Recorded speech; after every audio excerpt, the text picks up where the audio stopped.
Bali magpapalit tayo ng valve cover mga kateknik, kasi yung langis pumapasok na dito sa may spark plug. Kaya kailangan na natin palitan, kasi pagka ganun na pumapasok yung langis doon sa may spark plug, bali napupundi siya. Kaya magpapalit ito, bali dalawa no. Dalawa na yung pinapasok ng langis yung yung spark plug. Kaya magpapalit tayo ng valve gasket. With cover valve gasket. Papalit tayo. Pati spark plug papalitan na rin natin. Tapos throttle cleaning na rin tayo. Nasaan na yung throttle? Wala na. Ito pala. Antayin lang natin yung carburetor cleaner. Medyo madumi na rin siya. Atin na rin siyang lilinisan. Ayan. Medyo mauling na rin siya. Ito yung papalitan natin mga kateknik. Ayan. Ito yung nasa sa gitna, ito yung inaano ng spark plug, nakaharang doon. Ito yung parang, dito siya lumulusot yung langis. Tapos pumapasok siya doon sa may spark plug. Ngayon, pagka may langis yun, maaaring masira din yung niya, yung coil niya. Kaya dapat wala siyang langis, walang pumapasok na langis.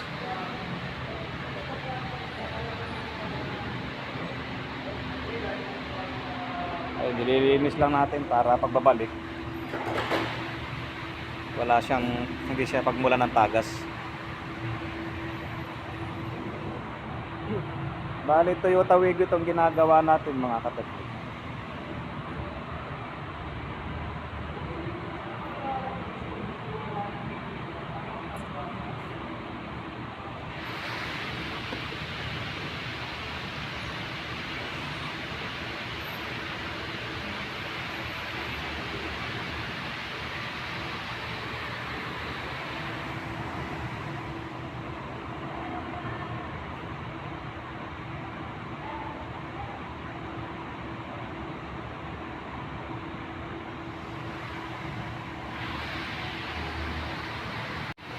Okay, bali mga kateknik, itong Fortuner na ito, tapos na to.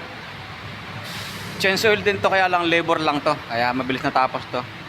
Pinatulo lang ang langis, tanggal ng oil filter, salin agad.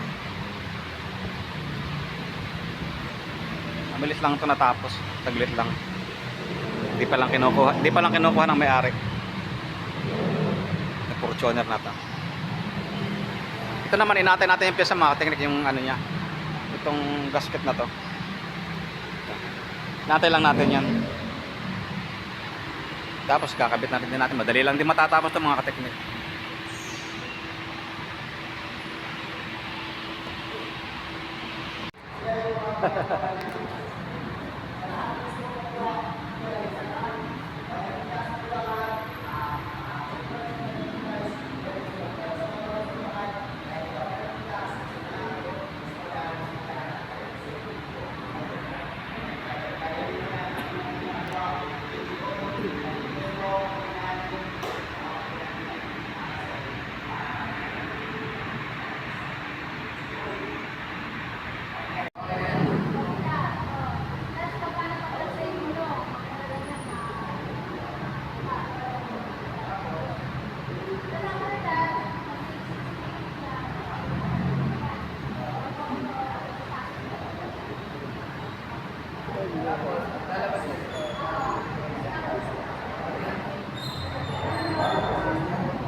Lager natin eh.